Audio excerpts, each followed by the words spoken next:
Muy buenos días, ¿qué tal? Bienvenidos. Gracias a todas las personas que se están conectando a través de esta maravilla de la tecnología. Bienvenidos a este nuestro tercer webinar de Hospital Jardín. Gracias a todos los asistentes por su atención, por poder acompañarnos el día de hoy y poder llevar a cabo este ejercicio en donde hablaremos acerca de todo lo que es el COVID-19. El día de hoy vamos a tener especialistas de pediatría para resolver todas y cada una de las dudas que tengan referente a este tema que es el COVID-19 en bebés y niños, todo lo que se debe saber. Muchas gracias a todos por su atención, por el favor de su atención en este momento. Queremos que esto cada vez crezca un poco más. Lo que buscamos es tener elementos para poder brindar información precisa, información que realmente nos dé un parámetro sobre esta enfermedad, que es la enfermedad del siglo, el COVID-19, que hasta el día de ayer teníamos por ahí la situación de la información que da el gobierno federal, 40,186 confirmados, 40,186 casos confirmados, 24,856 casos sospechosos, así como algunos casos que son ya confirmados activos, cerca de 9,378 casos y lamentablemente 4,220 defunciones. Es por eso que consideramos que es muy importante tener información relevante, información a la mano, que nos permita darle a todos ustedes el parámetro de lo que se debe hacer, el parámetro de qué es lo mejor para que ustedes puedan tener siempre información precisa. Recuerden que la información es poder y recuerden que en nuestras manos está hacer la diferencia en este momento. Y bueno, vamos a empezar el día de hoy, COVID-19, este tema con la doctora. Quiero presentar primeramente a la doctora Paulina Tejera Baños. Ella es médico pediatra de Hospital Jardín y también tiene estudios en nutrición perinatal y pediátrica. Doctora Paulina, muy buenos días. Bienvenida a este webinar de Hospital Jardín. Hola, buenos días. Gracias, doctora, por tu atención. Y bueno, también parte de nuestros especialistas el día de hoy, tenemos por aquí a la doctora Cristian Fabiola Martínez Jiménez. Ella también es médico pediatra con una especialidad en neonatología que nos hace favor de acompañarnos. Doctora Cristian, muy buenos días. Muy buenos días. Pues bien, doctora, vamos a arrancar precisamente contigo este webinar en donde en este momento estamos nosotros ya estableciendo esta comunicación contigo. Vamos a platicar un poquito acerca de lo que es el embarazo y el COVID-19 y también en este momento lo que es el COVID-19 en los recién nacidos. Adelante, doctora Cristian, muy buenos días, adelante. Hola, buenos días, Carlos. Bueno, mire, en realidad, pues, como lo decías, la enfermedad de COVID-19 ha causado un gran impacto a nivel mundial, dadas las condiciones que vivimos actualmente. Y bueno, pues aquí en México no es la excepción. En cuanto a lo que a mí respecta, hablar acerca del embarazo y la presencia de la enfermedad en los recién nacidos, pues obviamente todas las mujeres embarazadas tendrían que hacerse la prueba, independientemente si está sospechoso o si ya eres un caso confirmado. Entonces, bueno, en el caso de las mamás que ya están confirmadas, es decir, que tienen una prueba positiva, pues obviamente el tratamiento es uno. En el caso de las mamás que están como caso sospechoso, pues obviamente también vamos a dar un tratamiento. Entonces, una vez que tú ingresas al hospital y ya sea que tengas la prueba positiva o que estés como caso sospechoso, ¿qué quiere decir caso sospechoso? Que estuviste en contacto con alguna persona que ya está confirmada o que tienes alguno de los síntomas que se consideran como probables, que son fiebre, que tengas dificultad para respirar o que tengas tos. Entonces, en estos casos, pues obviamente la atención al recién nacido puede ser la misma, nada más la diferencia es que si la enfermedad de la mamá, los síntomas son severos o moderados, lo más probable es que pues, sea nacimiento vía cesárea. Si la mamá está sintomática o sus síntomas son leves, puede ser parto. Lo único que va a ir a distinguir, pues obviamente es que se ha visto que aquellas mamás que tienen COVID, los bebés tienen más riesgo de ser prematuros o de tener alteraciones en el crecimiento intrauterino, es decir, como ser un poquito más pequeños. Entonces, en el caso del nacimiento, ya una vez que naces, ya sea parto o cesárea, te decía parto, si los síntomas son leves y si así lo permite las condiciones de la mamá porque evidentemente si la mamá necesita oxígeno demasiado o está con la mascarilla, esto podría un poquito dificultar la extracción o el pujo que ellas hacen al momento del nacimiento. Por otro lado, si el bebé nace por cesárea, evidentemente nosotros que ya vamos a la sala de reanimación, vamos totalmente protegidos y equipados y bueno, pues al bebé se le trata como un caso sospechoso hasta que se realice la prueba, ya podemos decir que es un bebé confirmado, aunque la mamá tenga la prueba positiva. Entonces, te comentaba, aunque actualmente no está normado, no es una regla tener prueba en todos los hospitales, lo idóneo sería que todos tuvieran una prueba las mamás al momento de ingresar al hospital. Obviamente, pues por las condiciones actuales, en una institución pública es más difícil que al llegar todas las mujeres embarazadas se les haga la prueba, máxime si van ya nosotros le llamamos que ya están completas, que ya van en un periodo expulsivo, que ya casi van a hacer el bebé, pues obviamente no da el tiempo o la oportunidad para realizar la prueba. Pero si son mamás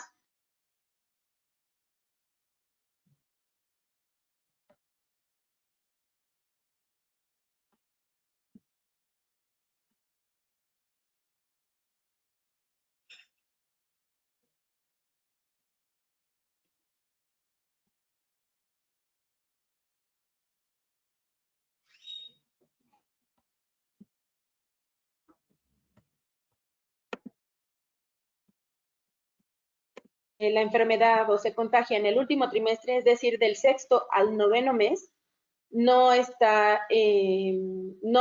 tan factible, no se ha visto que se presente la transmisión vertical o hay muy poquita.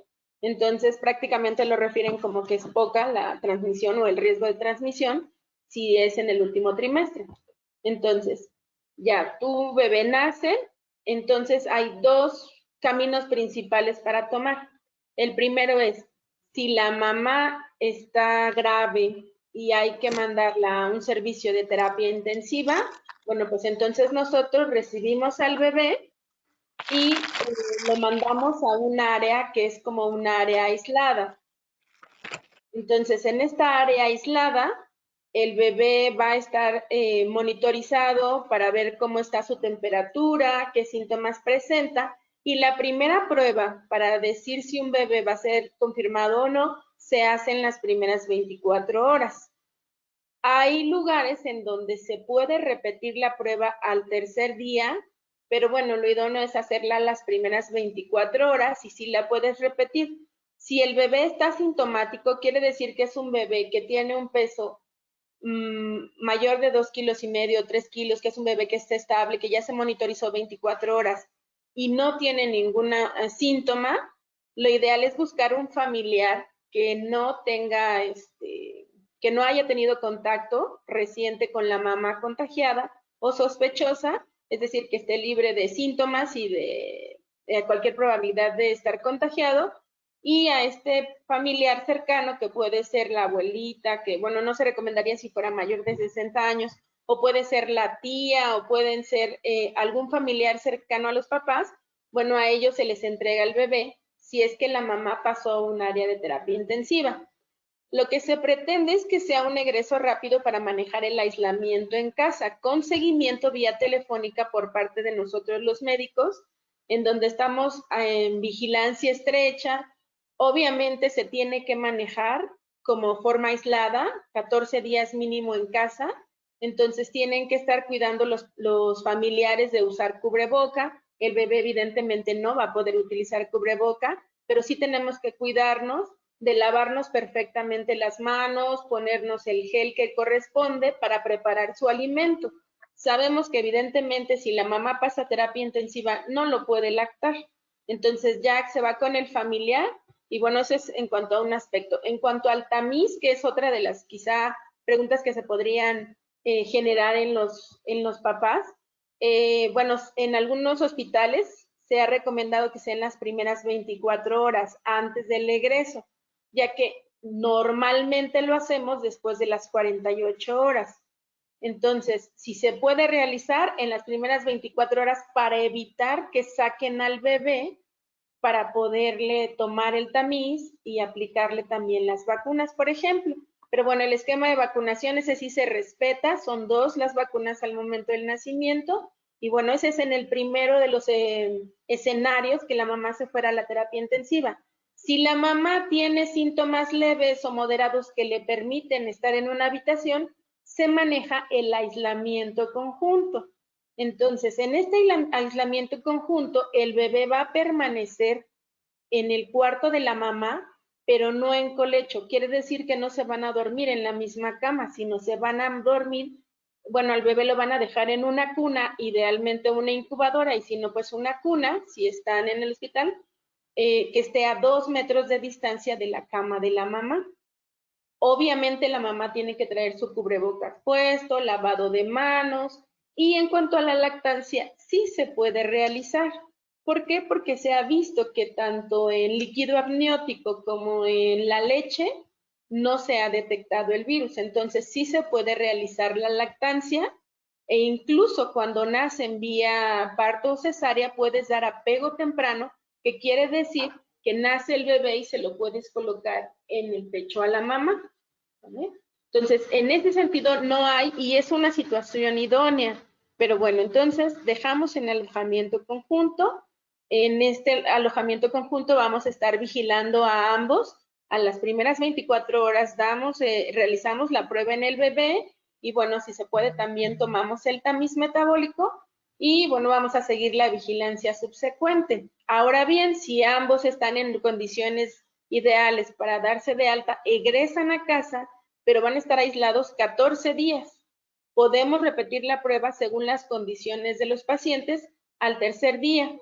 Ahora bien, si por ejemplo la mamá presenta alguna complicación, pues igual se pasa ella a terapia intensiva o al área que corresponde y al bebé, según sus condiciones clínicas, lo mandamos a casa con los familiares o en su defecto se tendría que quedar hospitalizado si presentara algún síntoma. Ahora bien, ¿cuáles son los síntomas que pueden presentar los recién nacidos? Se ha visto que afortunadamente para ellos los síntomas son leves. En este caso pueden tener síntomas como a lo mejor tos o algún dato como fiebre, pero son raros los síntomas que se presentan. Generalmente aquellos bebés que van a estar más afectados o que van a presentar síntomas más severos son bebés que no solamente la mamá tiene infección por COVID, sino a lo mejor incluso tiene una ruptura de membranas o trae una infección en vías urinarias la mamá o trae una infección vaginal que condiciona al bebé un proceso infeccioso que nosotros llamamos sepsis o incluso que tiene alguna enfermedad además de que puede condicionar o agravar la situación del bebé. Ahora bien, hay que tener mucho cuidado en las medidas que realizamos porque hay bebés que no necesariamente, les decía, se contagian vía in utero, pues en la mamá por una transmisión vertical, sino se pudieron contagiar al momento del nacimiento. Si quizá a lo mejor el personal no cuida, pues obviamente trae su equipo de protección. Nosotros cuando sabemos que tenemos un caso positivo, pues ya sabemos que el equipo de protección pues incluye desde la careta, los gogles, el cubreboca. Entonces, de igual forma, sí, no de esta forma, pero sí tendrían que estar protegidos los familiares para evitar cualquier contagio. Excelente, doctora, excelente, muy bien. Creo que parte también de las dudas de las personas que nos han comentado Es precisamente la parte de los síntomas, porque bueno, si de por sí en un adulto a veces es difícil identificar un conjunto de síntomas, ¿no? Sin pensar o en caer en un poquito en la paranoia de saber si estoy enfermo por una tos, pero el complemento de esos síntomas. El bebé es difícil determinar cuáles son esos síntomas. ¿Cómo nos podríamos nosotros dar cuenta de que efectivamente es un paciente positivo? Y si al igual que en los adultos existen bebés asintomáticos y bebés con síntomas. Sí puede haber bebés asintomáticos e incluso le decía, si nosotros cuidamos los mecanismos de transmisión, pues obviamente el bebé va a disminuir su riesgo de contagio incluso al momento del nacimiento. Si a lo mejor nació y no estaba contagiado, si yo no cuido esos aspectos al momento del nacimiento, podría contagiarse. Pero si yo los cuido, como de todos andar protegidos, el distanciamiento que tiene que tener de la cuna, bueno, de la cama de su mamá a 2 metros la cuna y demás, pues obviamente esto haría que el bebé estuviera asintomático. Entonces, o que incluso, aunque la mamá esté positiva, el bebé no estar positivo. Entonces, ahora bien, si el bebé llega a estar positivo o sospechamos porque estuvo en contacto, pues obviamente entonces sí los síntomas son los mismos, fiebre, la temperatura en un bebé 36,5 a 37,5 en cualquier bebé, fiebre es más de 38 grados, a veces las mamás te dicen, es que tiene temperatura, ¿cuánto tiene? 37,6. No, en realidad fiebre, como tal el término es más de 38 grados. En algunos pueden llegar a presentar sí accesos de tos, pero es una tos muy leve. Le decía, más bien cuando un bebé ya presenta síntomas, normalmente es cuando hay alguna otra infección asociada, propiamente a algo que pasa en la mamá, o una infección en vías urinarias, o una infección vaginal, o alguna otra enfermedad. Entonces, literalmente al recién nacido nosotros lo vigilamos y les damos a los papás los datos de alarma, bueno, más bien a los papás, no, al cuidador que se lo va a llevar en caso de que se lo lleve, o si se van ambos, les damos los datos de alarma que serían esos, vigilar que no presente fiebre, que no presente problemas para respirar. ¿Cuáles serían los problemas o cómo lo veríamos en los bebés?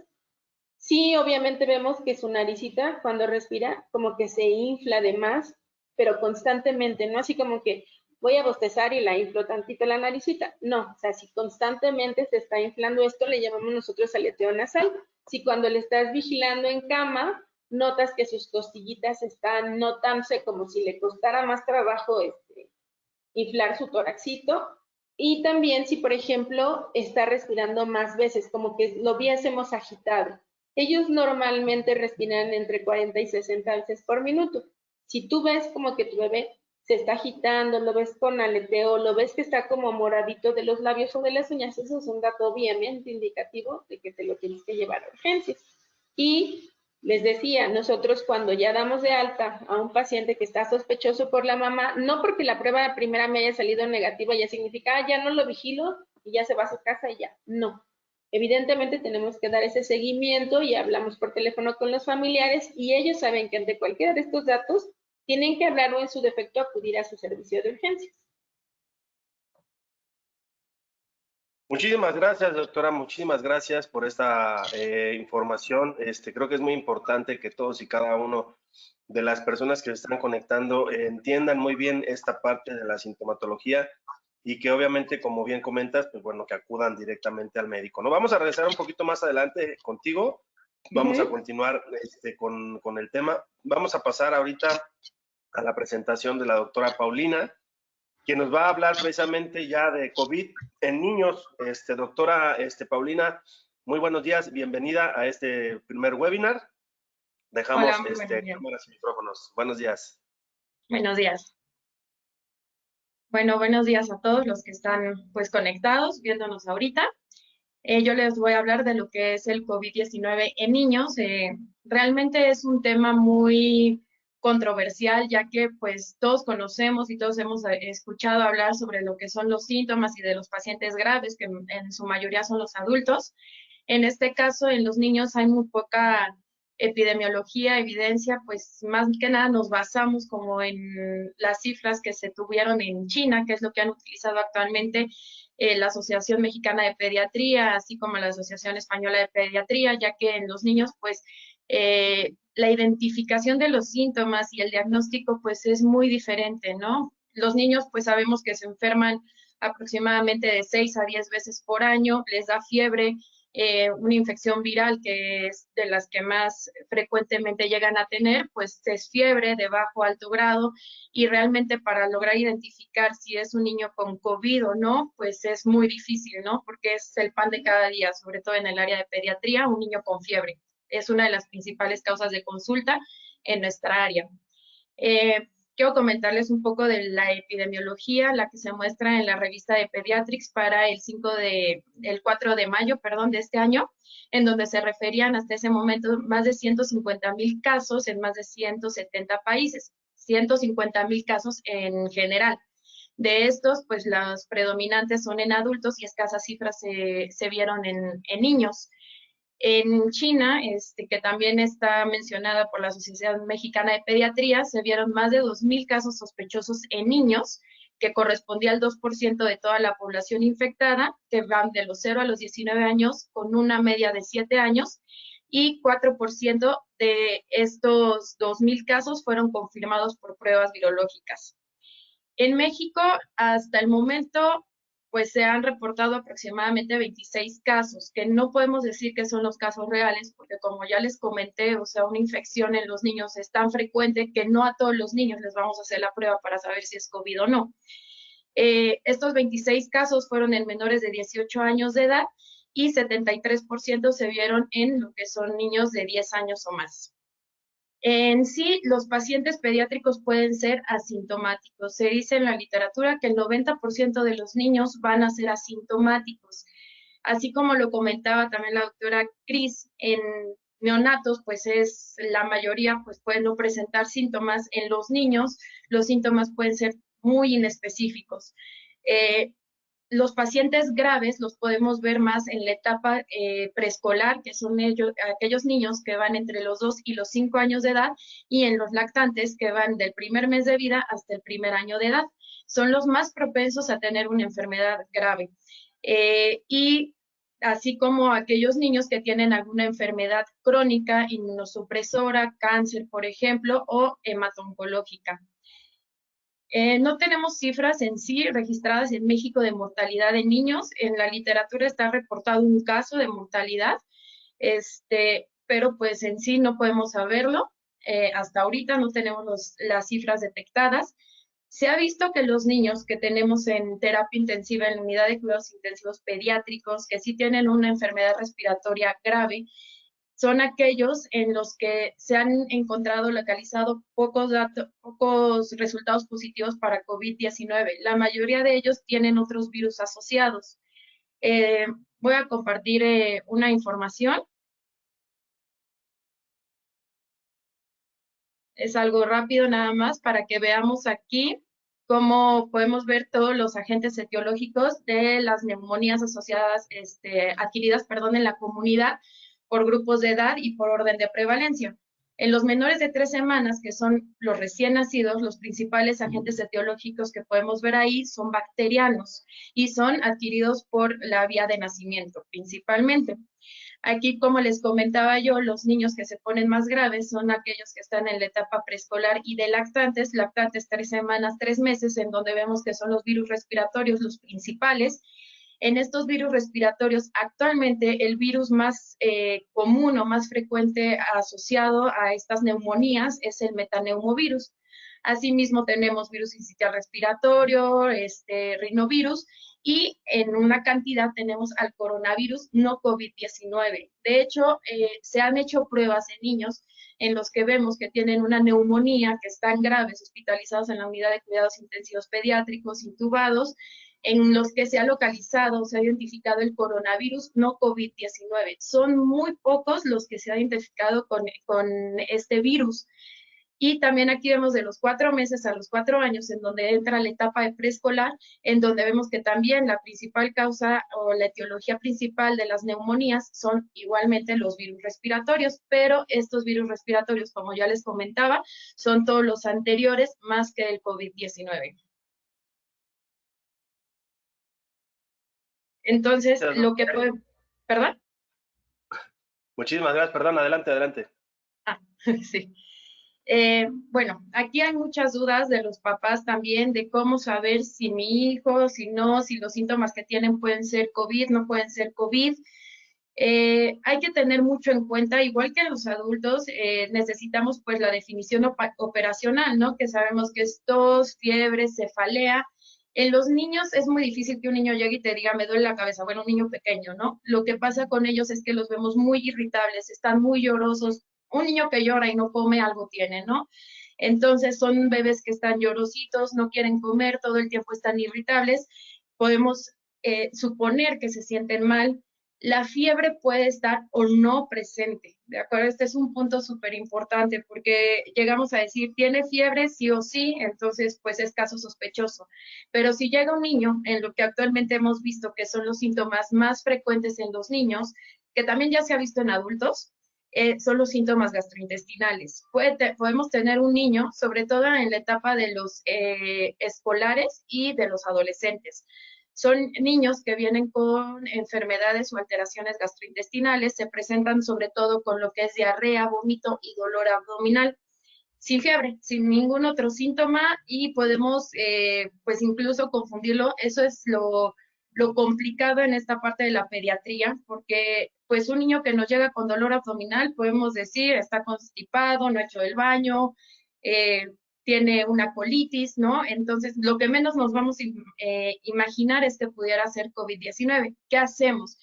En esta etapa, en este momento, pues todos son sospechosos, ¿no? Tenemos que interrogar de forma muy directa y muy específica si tenemos algún factor de riesgo, que son los mismos que tenemos para la población adulta y para los neonatos. Bueno, en este caso neonatos es si mamá tiene algún factor de riesgo, ¿no? En caso de los niños, tenemos que preguntar lo mismo, si ha viajado últimamente, si ha tenido contacto con gente enferma. Yo mucho lo pregunto, ¿no? Cuando llegan mis pacientes que vienen por fiebre, me han llegado con pura fiebre, no han tenido tos, no han tenido ningún otro malestar.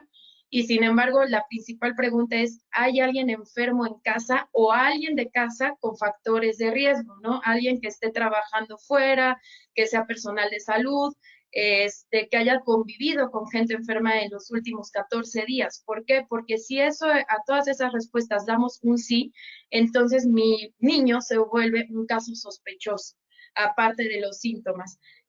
La literatura dice que tenemos que tener factores de riesgo, uno epidemiológico y tenemos que tener 2 o más de factores sintomáticos o clínicos. Los epidemiológicos, como ya lo mencioné, es si mi niño ha tenido o la familia con la que convive mi niño ha tenido contacto con gente de fuera, ha viajado, si ha estado con gente positiva para COVID-19 o si ha estado con gente o casos sospechosos para COVID-19 y mis síntomas clínicos, ¿no? En este caso, pues somos muy enfáticos en lo que puede ser dolor abdominal, vómito, diarrea, fiebre, si ha tenido, en los niños se presenta tos, dolor de garganta o dinofagia en un menor porcentaje, pero sí lo llega a ver. La fiebre está presente hasta en un 40-50% aproximadamente de los síntomas clínicos, entonces no es la determinante, ¿no? Pero reitero, así soy muy enfática en decir que los niños se enferman muy seguido, tienen fiebre muy seguido. ¿Qué hay que hacer? Ser muy enfáticos en los factores de riesgo principalmente. Muchísimas gracias, doctora. Excelente presentación. Creo que es muy importante esa parte, ¿no? El que los síntomas, cuando nosotros los vemos, curiosamente no es como en los adultos, ¿no? Que todo lo que esté sospechoso de COVID es COVID hasta que no se demuestre lo contrario. Hay que recordar también que los niños tienen un sistema inmunológico completamente diferente al de nosotros y que en muchos de los casos es importante que antes de que funda el pánico, poder identificar bien eso, que es lo más difícil, como bien comentas, por el tema de que el niño no se puede comunicar de manera directa.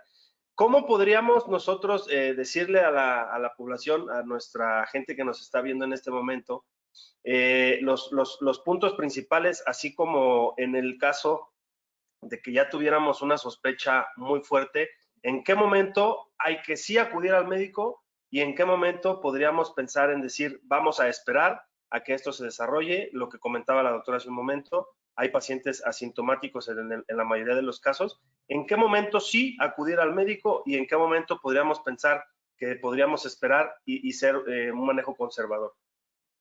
De acuerdo, yo lo que les recomiendo mucho, igual efectivamente es una de las preguntas, ¿en qué momento sí, en qué momento no?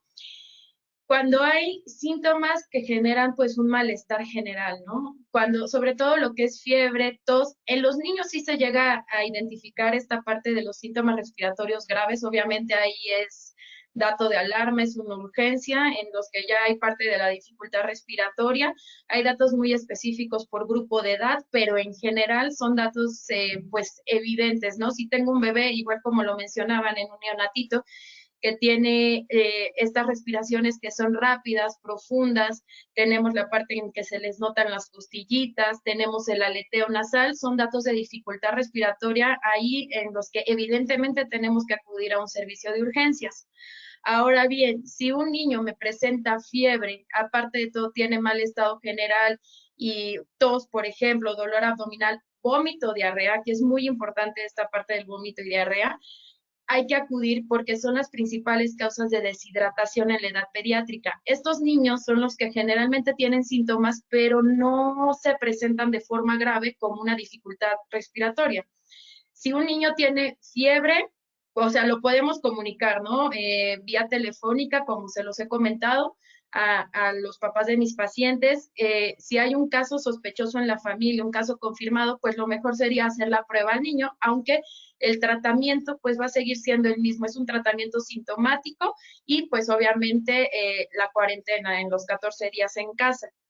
Pero si tengo un niño que me presenta fiebre y aparte de todo esto tengo vómito y diarrea, ese niño lo puedo llevar a un estado de gravedad por choque hipovolémico, no tanto porque sea una infección por COVID-19, sino por los síntomas. Estos síntomas me pueden ocasionar una deshidratación severa y entonces sí se me convierte en un niño grave. Si yo tengo a mi bebé que tiene fiebre, vómito y diarrea con sospecha de COVID o sin sospecha de COVID, es un niño que tiene que asistir al servicio de urgencias. Mientras no haya estos síntomas, puede ser una fiebre leve, porque de hecho se han identificado casos en pediatría con COVID-19 que la fiebre es de bajo grado. ¿A qué me refiero? Fiebre de bajo grado, 38 grados. Bueno, antes lo que conocíamos como febrícula, de los 37,6 a los 37,9, esos son niños que podemos mantener en casa de forma sintomática, ¿no? Nada más con el paracetamol y pues estarlo vigilando que no vaya a haber síntomas graves. En caso de que hubiera síntomas graves como los anteriores mencionados, pues ya sería necesario acudir al servicio de urgencias. Doctora, muy bien, excelente. Pues bueno, ahí tenemos ya la información de primera mano.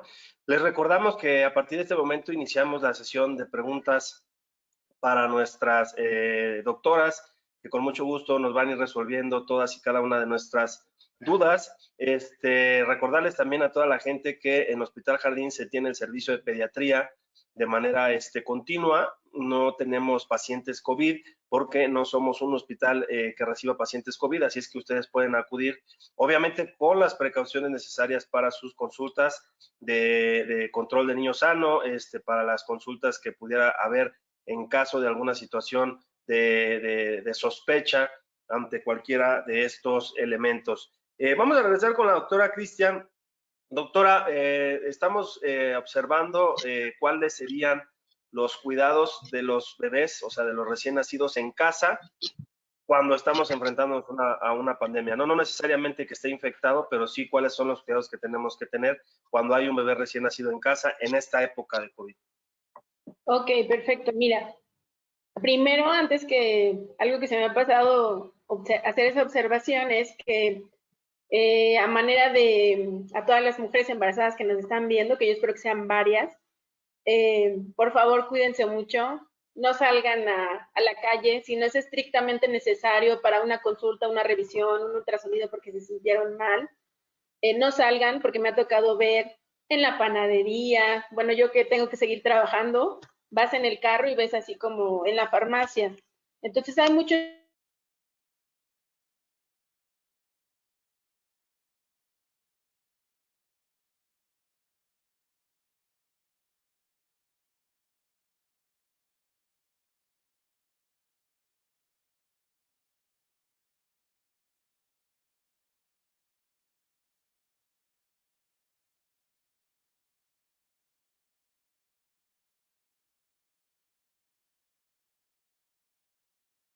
es motivo de orgullo, todo el mundo lo queremos conocer, todo el mundo estamos encantados. Doctora, disculpe, ¿podría volver a repetir la respuesta porque se cortó un poquito?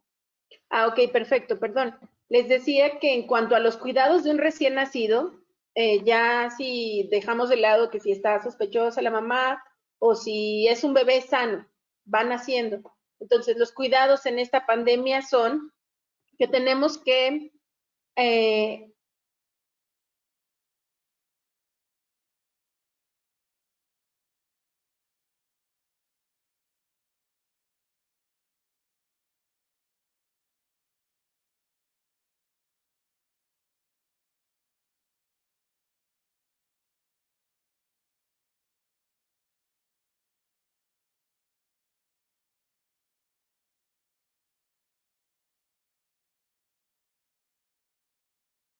ahorita por el momento no recibir visitas. En cuanto a la vacunación, el esquema de vacunación debe seguir.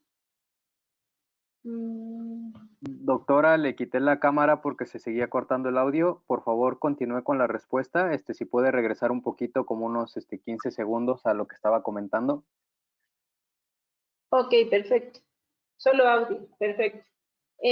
Bueno, en cuanto a les comentaba, en cuanto a los cuidados, aparte de que no debemos recibir visitas y de que la mamá, aunque esté lactándolo, debe de utilizar su cubreboca, el lavado de manos frecuente, la aplicación de gel.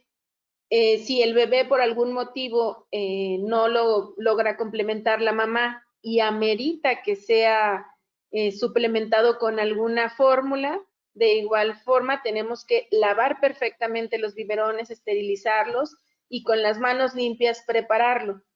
Ya obviamente en cuanto al esquema de vacunación, ese sí debe seguir, no se debe suspender, así como la toma del tamiz metabólico. Las dos vacunas que se deben de aplicar al nacimiento son la vacuna BCG y la vacuna de hepatitis B. Estas tienen toda la primera semana de vida para poderse aplicar.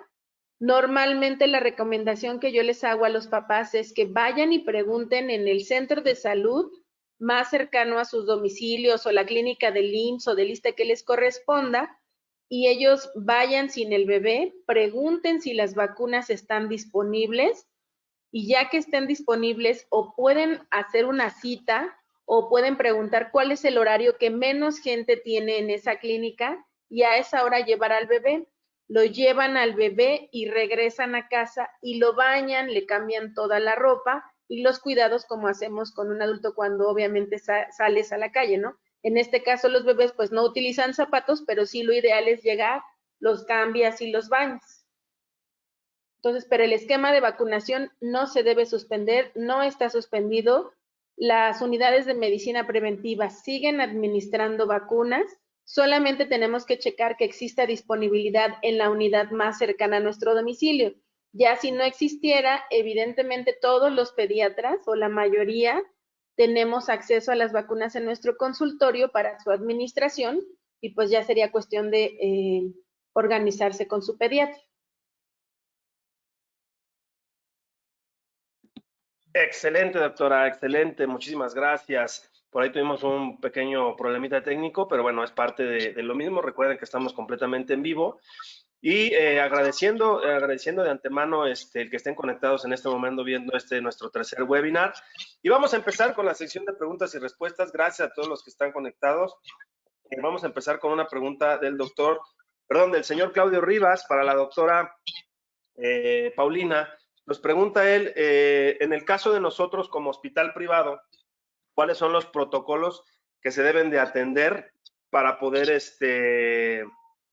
manejar un paciente con caso de sospecha de COVID? Si existe algún protocolo en el nivel privado, doctora.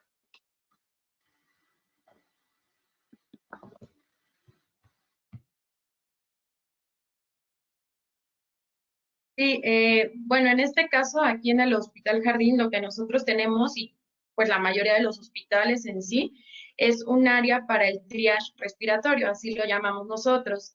Una vez que llega el paciente con datos o síntomas sospechosos, se les hace un cuestionario. En este cuestionario, pues tenemos todos estos criterios que nos hacen ver si el paciente es sospechoso o tiene algún dato o síntoma que pueda ser compatible con una enfermedad por COVID-19. En este caso, si el cuestionario nos sale positivo, el paciente es candidato a pasar al triage respiratorio, en donde se cuenta con todo el equipo de protección personal para nosotros como médicos para poder atender a este paciente. En el caso de niños, generalmente piden la consulta, ¿no? Con el pediatra, pero un dato muy importante, pues son síntomas, en este caso si ha habido fiebre, tos y convivencia con algún adulto enfermo. En ese caso, lo que nosotros hacemos es que los enviamos hacia el área de triage respiratorio y pues obviamente con el equipo de protección personal, nosotros mismos revisamos a los niños como pediatras, porque pues siempre hay un médico ahí que está encargado específica y exclusivamente de atender a estos pacientes con casos sospechosos. Muchas gracias, doctora. Igualmente tenemos otra pregunta relacionada a lo mismo. Nuestra amiga Gina Martínez nos dice, buenos días, tengo una sobrina de 8 años y ella fue diagnosticada con una rinitis alérgica a varios factores. ¿Esta rinitis alérgica la vuelve vulnerable a COVID? Es la pregunta que nos hace Gina Martínez.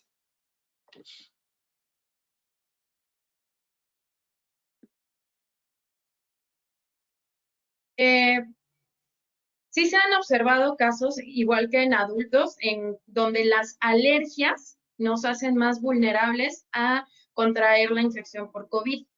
Sin embargo, depende mucho de la inmunidad, ¿no? O qué tan severos son estos síntomas de alergia. Una rinitis alérgica habría que ver bien por qué está mediado, ¿no? Porque puede ser una rinitis alérgica que puede ser ambiental, que puede ser en este caso por el polvo, polen, por el ambiente, por los cambios de temperatura, que esto pues simplemente pues nos hace responder a estos cambios, ¿no? Y hay otras rinitis que están mediadas por anticuerpos, inmunoglobulinas, que en este caso sí hay una respuesta inmunológica del cuerpo. En este caso sí somos más propensos o somos más, tenemos mayor riesgo a infectarnos por COVID-19, pero como sabemos, si tenemos todas las medidas de precaución, prácticamente nos volvemos igual al resto de la población con el mismo riesgo. Entonces sí, hay que tener más cuidado con este tipo de personas. Eso es importante mencionarlo porque se engloban en el ámbito de los inmunocomprometidos o con alguna alteración inmunológica o alérgica. Entonces, estos son pacientes más susceptibles, pero simplemente lo único que hay que hacer es continuar con las medidas de protección y pues obviamente pues no interactuar con gente que pueda tener datos o sospechas de que están enfermos o con infección por COVID-19. Excelente, doctora, excelente. Muchísimas gracias. Gracias a todos los que se siguen conectando a través de esta plataforma tecnológica. Vamos a continuar. Doctora Cristian, si me acompañas, me dices, Mario Rivas, que nos está siguiendo a través de esta plataforma, dice, me diagnosticaron con COVID-19 y a mi esposa también. Hace mes y medio nació mi bebé. ¿Qué hago para saber si él también tiene COVID? Me dijo mi pediatra que por el momento no se diera seno materno. Ok, perfecto. Bueno, en cuanto a dar seno materno o no, les comentaba hace rato que se ha demostrado que el virus no está presente en la leche humana, incluso ni en el líquido amniótico. Entonces, sí se puede dar, obviamente, con precauciones. Yo supongo que en este caso su pediatra le hizo la recomendación solamente para mantener la distancia, pero bueno, lo ideal, el seno materno o la leche humana, da muchísimas ventajas, defensas, entonces es el alimento ideal para los recién nacidos y en este caso para los lactantes, porque comentaron que este bebé tenía mes y medio. Entonces, si la mamá realiza su aislamiento en el caso de utilizar el cubreboca, el lavarse perfectamente las manos antes de lactarla y limpiarse perfectamente, puede seguir lactando. Obviamente ya va en decisión de los papás. Hay quienes dicen, prefiero no estar cerca, yo me aíslo y mi bebé se lo lleva otra persona. Obviamente ahí si se lo lleva algún familiar, bueno, pues sí va a tener que ser alimentado con seno materno, pero ese bebé si estuvo en contacto con los papás, hay que vigilarlo en forma estrecha y ver si presenta algún síntoma, pues obviamente es candidato para realizarle algún tipo de tratamiento. Bueno, ya se vería según los síntomas que presenta que ya habíamos comentado previamente. Entonces, si los dos papás están positivos y el bebé estuvo en contacto directo con ellos, pues sí se le debería de hacer la prueba y vigilarle los síntomas. Yo personalmente no recomendaría suspender el seno materno, pero bueno, pues esta fue una situación particular de su pediatra. Muchas gracias, doctora. De igual manera, Julieta Fuentes nos pregunta, en el proceso de gestación del bebé, ¿este puede adquirir el virus del COVID-19? Complementándola sería, ¿en qué etapa de la gestación del bebé se puede adquirir este virus, doctora? No, les comentaba, como yo les decía, que en el último trimestre, es decir, del sexto al noveno mes, la transmisión vertical se ha visto, o la transmisión al bebé se ha visto que es muy baja. Perfecto. Muchísimas gracias. Vamos a continuar. Gracias a todos los que se siguen conectando. Gracias por enviarnos estas preguntas. Recuerden que lo más importante es que no hay pregunta que no tenga una relevancia. Al contrario, es preferible resolver la duda en el momento. Doctora Paulina, nos comenta nuestra amiga Susana Reséndiz, nos pregunta, ¿qué medidas debemos tomar para un niño de 2 años? Ya que yo sigo trabajando y tengo que salir a trabajar y mi hija se queda en casa. ¿Cuáles son las medidas a tomar para estos pequeñines, en este caso de 2 años en adelante? Bueno, en este caso las medidas van más para papás, los papás que tienen que salir de casa, ¿no? El niño está confinado, obviamente al niño no lo podemos aislar y el papá, los cuidadores primarios, pues tampoco se pueden ir, ¿no? Cuando están expuestos. En este caso, las medidas son para los papás. ¿Qué es lo que tienen que hacer? Las mismas medidas que son para toda la población en general. Una vez que llegamos a casa, ¿qué hay que hacer? Pues limpiarnos, más bien lavarnos las manos, hacer el lavado de manos, colocar alcohol gel. Obviamente cuando salimos a la calle, pues es el uso de cubrebocas. En caso de tener mucha exposición con gente, intercambio y todo esto, pues el uso de caretas en algunas situaciones y siempre, siempre el uso de alcohol gel, ¿no? Como sabemos,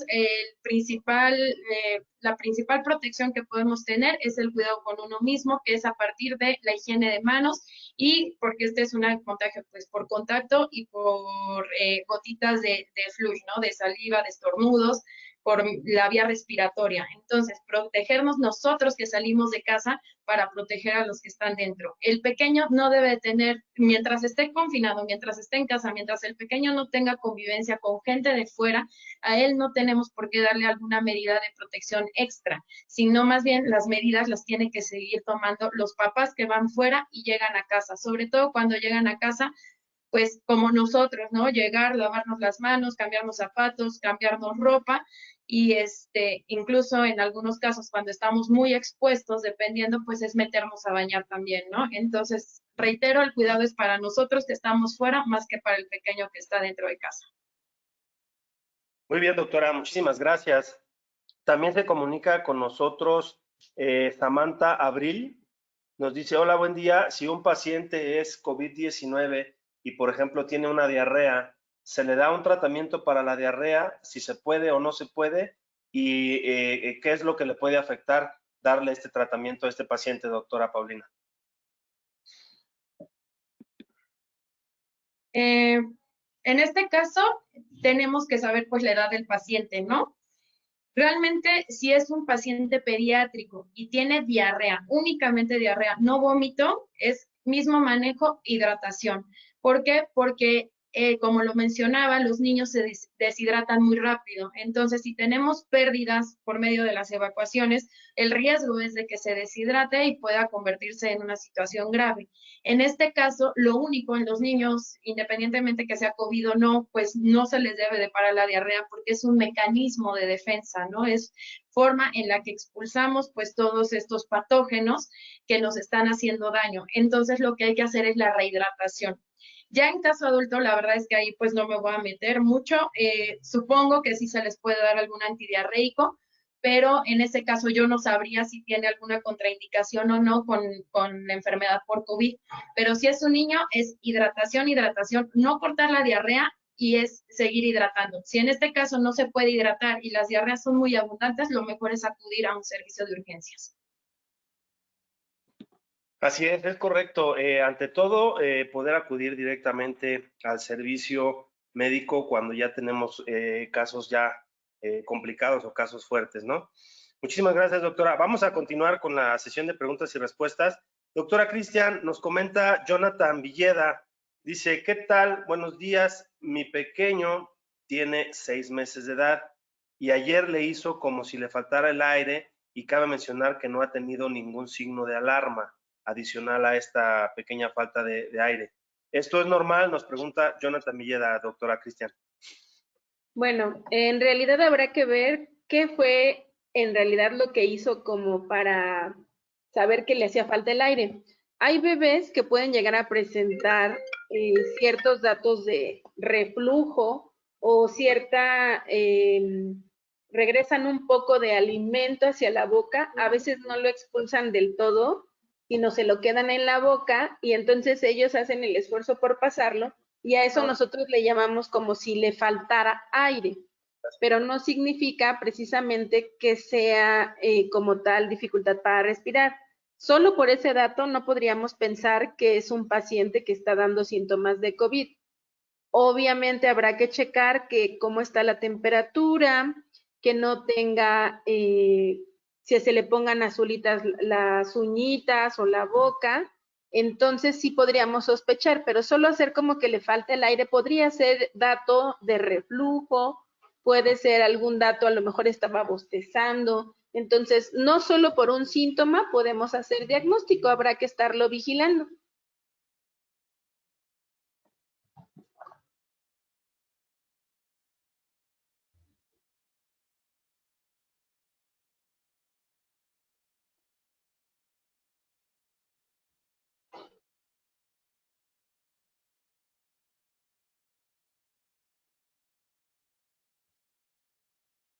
Perdón, creo que no se escuchó la pregunta. Una disculpa. Comentan aquí, mi nombre es Fernanda, tengo una bebé de 3 meses y medio de edad y me diagnosticaron con COVID-19. A la bebé le toca su vacuna de los 4 meses. Ya se puede vacunar, me dicen que ella es sospechosa y no sabe qué hacer. Ok, perfecto. Les comentaba que el esquema de vacunación idealmente no debe suspenderse. Sin embargo, si en este caso la señora Fernanda está diagnosticada y su bebé es sospechosa, obviamente ahí sí hay que mantenerla en aislamiento total. ¿Por qué? Porque si no, obviamente es más riesgoso llevarla a la clínica y que pueda contagiar a más personas.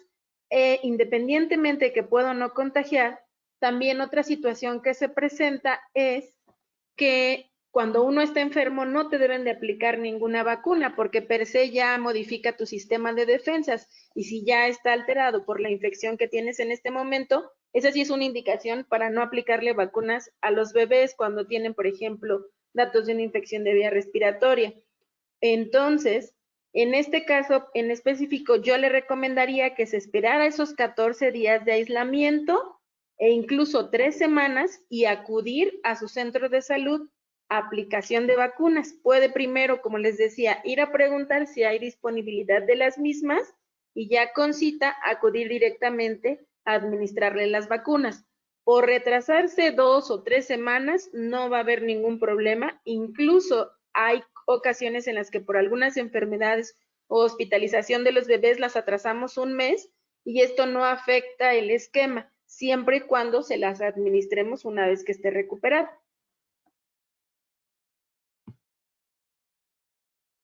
Muchísimas gracias, doctora. Vamos a continuar con esta sesión de preguntas y respuestas. Gracias por seguirse conectando, gracias por seguir interactuando con nosotros. Doctora Paulina, Hugo Bonilla nos pregunta, ¿qué información se tiene sobre la generación de microtrombos y la relación del coronavirus contra la inflamación que se está presentando en los niños? ¿Y qué es lo que se recomienda para esta inflamación? De acuerdo. En caso de la formación de microtrombos, no hay como evidencia en edad pediátrica. Realmente no tenemos ningún, así como en los adultos que estamos viendo que son enfermedades trombóticas las que están causando las complicaciones y que pueden llevar a la muerte.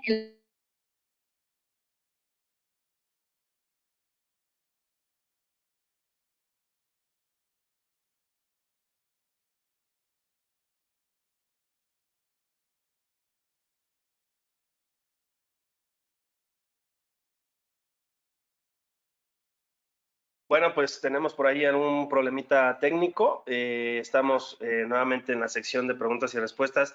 Muchas gracias a todas las personas que se han conectado con nosotros a través de esta plataforma.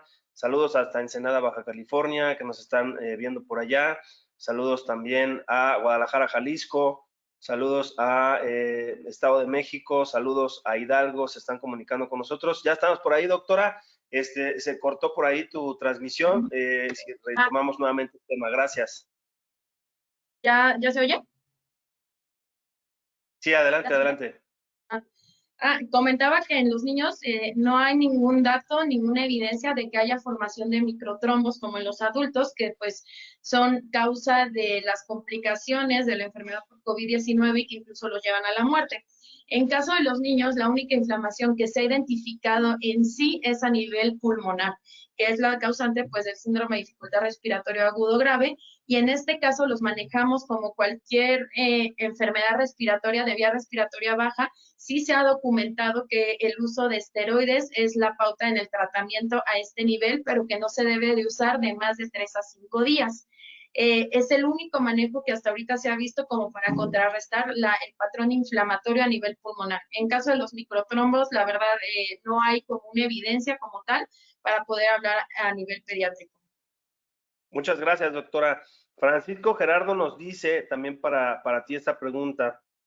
Además de los síntomas respiratorios y digestivos, ¿hay alguna otra manifestación de sospecha de COVID-19 en las edades de recién nacido, lactante, preescolar o escolar?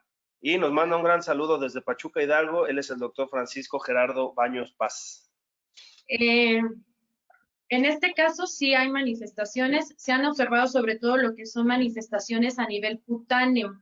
Esto es algo muy controversial también, lo han comentado mucho los papás, porque pues como sabemos, las redes sociales, los medios y todo nos informan de que se ha identificado un nuevo síntoma relacionado con COVID-19 en niños. Y probablemente son enfermedades que realmente pueden ser, si no frecuentes, comunes en la edad pediátrica. Uno de ellos podemos ver lo que es el eritema, la inyección conjuntival y una fiebre de alto grado.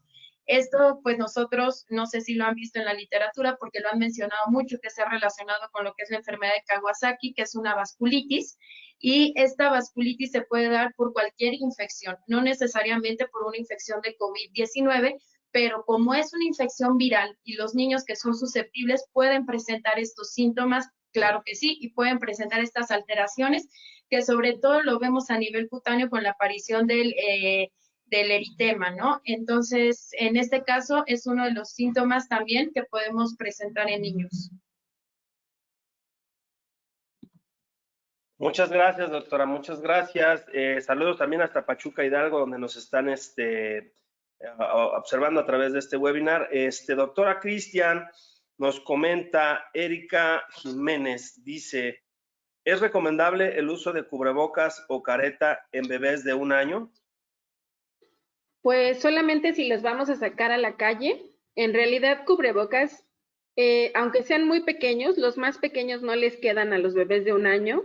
Es un poquito difícil que un bebé menor de incluso 2 años se deje colocar algo en la boca. Entonces, los cubrebocas normalmente están preparados para mayores de 2 años, los que tenemos actualmente disponibles. Ahora bien, si lo tiene que sacar por alguna situación, y el bebé así se lo permite, sí se puede utilizar careta. De hecho, en los hospitales de materno-infantiles estuvieron donando caretas para los bebés. Sí es una opción, sí es una buena opción, solamente dependemos de que el bebé se lo pueda dejar. Obviamente sabemos que lo recomendable es no sacarlos. Si por si por alguna situación fuera estrictamente necesario realizarlo, sí se pueden utilizar caretas. Perfecto, doctora. Muchísimas gracias. Y por último nos dice Beatriz Rosas, esa es una muy buena pregunta, dice, si hay una madre que es enfermera, sabemos que también los profesionales de la salud pues tienen familia, ¿no? Son seres humanos como cualquier otro. En este momento también ellos tienen que cumplir una labor muy difícil, dejar a sus pequeños en casa e ir a atender otro tipo de pacientes con los riesgos que esto conlleva, ¿no? Con todos esos riesgos. Dice, si hay una madre que es enfermera y tiene contacto con probables pacientes de COVID, es importante separarlo, ya que es un bebé prematuro de 7 meses de edad. Ok, perfecto. Si lo está lactando, lo ideal sería pues no separarlos. Obviamente esta enfermera sabe que una vez que llega a casa, como ya lo comentaba la doctora Paulina, todos los que somos personal de salud, sabemos que tenemos que tomar medidas al llegar a casa, como el cambio de los zapatos, el bañarnos, toda la ropa apartarla. Entonces, si ella está tomando estas medidas, obviamente utiliza cubreboca durante la lactancia y hace el perfecto lavado de manos antes y después de alimentarlo, es lo ideal.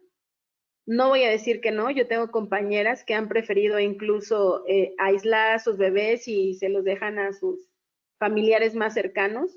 Es otra opción, pero si el bebé, la mamá lo está lactando, pues lo ideal es que sigan juntos, con las medidas de precaución, claro está. Correcto, correcto. De igual manera, Ruth nos dice, Ruth BDC, dice, buenos días, si el bebé nació con bajo peso, su manejo se debería hacer en incubadora con algunos protocolos de alejamiento y también se mantendría aislado junto con su mamá. Es la última pregunta que nos hacen, doctora. Claro, depende mucho del peso, porque si, por ejemplo, el bebé pesa menos de 1,5 kilos o 1,8 kilos, pues es un bebé que no se podría quizá mantener en alojamiento con la mamá, porque es un bebé que amerita terapia. ¿Por qué? Porque los bebés de menos de 1,8 kilos, a veces incluso dependiendo de las condiciones clínicas del paciente, son bebés que tenemos que estarles midiendo glucosa, que tenemos que alimentarlos en una forma distinta. Pero si es un bebé que no tiene problemas para respirar, que tolera la alimentación y que pesa más o menos unos 2 kilos, sí se puede quedar en incubadora con la mamá en alojamiento. Pero si existe alguna otra indicación, como les decía, un bebé de menos de 1,8 kilos o incluso a veces menor de 2 kilos, que tiene alguna otra cosa como problema para respirar o que por alguna condición apenas iniciamos la vía oral en forma gradual, entonces lo indicado es pasar al bebé a una área de terapia. Perfecto, perfecto. Pues muchas gracias. Ahí está la información. Gracias a todos ustedes por sus preguntas. Y pues con esto concluimos. Doctoras, muchísimas gracias por su participación. Gracias por resolver las dudas. Doctora Paulina Tejera Baños, muchísimas gracias. ¿Algo con lo que quieras concluir? Pues gracias a todos pues, por haber observado esta conferencia. Espero que haya sido de utilidad, que haya aclarado un poco sus dudas, inquietudes. Cualquier cosa, pues saben, aquí en el hospital estamos a sus órdenes. Igual, si quisieran mensaje o algo, porque obviamente también sé que muchas personas tienen miedo de salir, ¿no? Y lo dicen, no quiero salir, pero tengo dudas. Entonces, pues saber que aquí estamos para ayudarlos, apoyarlos y pues nada más, a cuidarnos mucho todos.